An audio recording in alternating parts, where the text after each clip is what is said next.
and Lisa MacLeod bought an area of farmland in County Durham. They planned to rear chickens. But when they discovered its hidden history as a prisoner of war camp, they had a big rethink and now plan to turn this into a heritage centre thanks to a grant from DEFRA. Adam's got more. It may not look like much now, but this place is full of historic significance. And it was here that 900 German prisoners of war spent nearly 4 years of their lives living in these huts and going out and joining locals to work on nearby farms. During the Second World War, nearly 200 camps like this were built around Britain to house thousands of predominantly German and Italian prisoners of war. Only 4 of the camps survive to this day, and by far the most intact is Haperley Camp near Durham. At first, just a few tents were put up on this 8-acre site of requisitioned farmland. But when the Italian prisoners arrived, they helped to erect a more purpose-built camp. It was finally established in January 1943, and there are around 50 buildings, 85% of which survive today.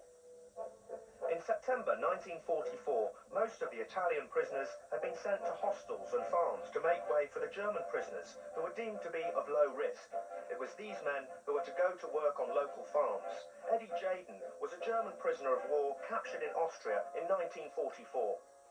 So what work did you do from here? Mostly farm work.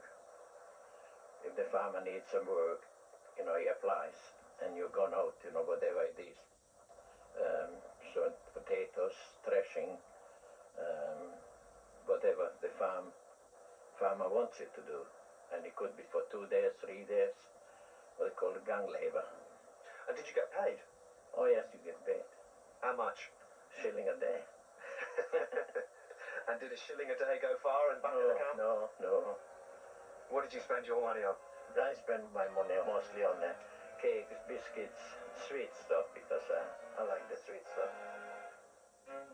Frida Seymour was just a schoolgirl in the area when prisoners from the camp came to work on her father's farm. Frida, when the prisoners of war first arrived on the farm, were you frightened of them? No, not at all. I mean, they were just somebody coming to work.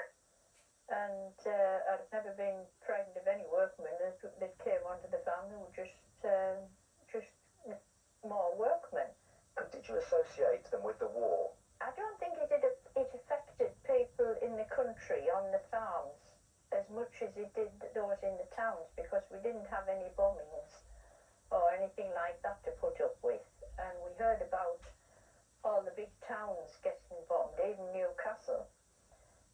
But that was happening to somebody else. The prisoner of war who eventually left the camp and lived with Frida and her family was Joseph, who came from a German farming family. I think he was just pleased to leave the camp. They were just ordinary people who were just being dragged into the war, whether they wanted to be or not. I mean, he wasn't one of the Hitler Youth type or anything like that. This site has been recognised by English Heritage and given ancient monument status, which puts it on a par with Hadrian's Wall and Stonehenge, which is surprising because these flimsy buildings were only supposed to last a few years. When farmers James and Lisa MacLeod took over the site a few years ago, they planned to turn the huts into chicken sheds. But after much work clearing away 6-foot-high brambles and rubble, they realised how much of the site was still intact. They were built to last for 5 years, but the farmer who owned it before us kind of guarded it as a big secret garden. If a window ever got put out, it was put back in, and that's what's kept the building in such a good state. And what's the atmosphere like? Is it special? It's unique, really, when you walk around the huts. You can imagine, the men marching around, the German voices. There's the theatre hut.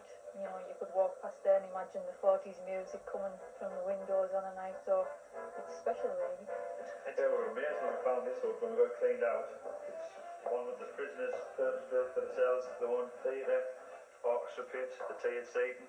They did shows for themselves with local people. After 45, all the local community was invited into the shows. And is this something you're going to restore, Lisa? Yes, hopefully with the help of English Heritage we can take it back to its former glory, and hopefully invite schools and local theatre groups in to put on a bit of a show. Wonderful. Funny little shows, to make you laugh, and love songs and various things like that, They had their own dresses made, you know, men dressed in women and things like that. You know, the orchestra, when it played, they had their own black shirts and a little white dicky bow tie, you know, and they were all tidy, you know. It was really, I would say, very professional done, you know.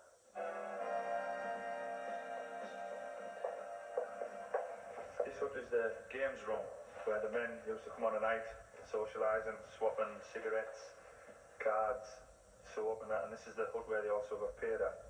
It looks like they've made it up a bit. They've got some paintings on the wall here. Yeah, they've made it real, like they were homesick, so they've scenes from Austria, the Rhine Valley, just different things they've done to make it more homely. Lisa, what other things did they do to, you know, make life more interesting?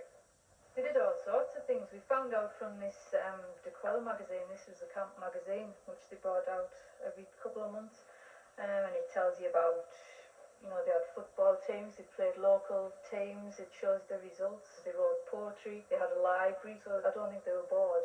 Well, let's go and have a look around the rest of the camp. I remember I came here for breakfast and evening meal if you didn't work. You play games, you went to church, you just occupy yourself cleaning the camp, always got some work to do, you know, to keep it very clean and tidy. How do you feel coming back in here now? Last time I've been here, I was always hungry.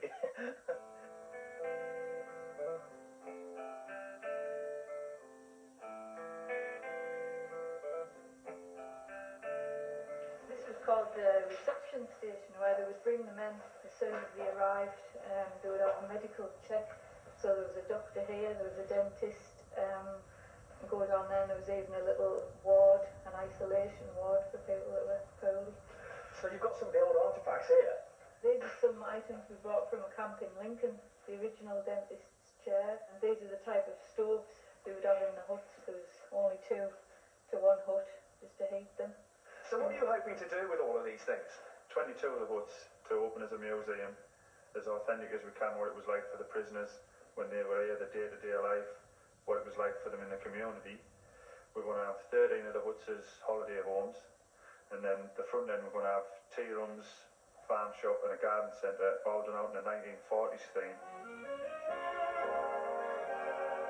It just make me sad. It doesn't make me sad at all, you know.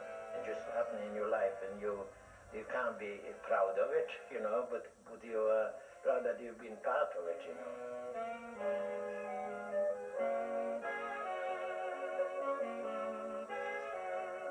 Lisa and James have big plans for the site here, which was never expected to last more than 50 years after the last prisoner left.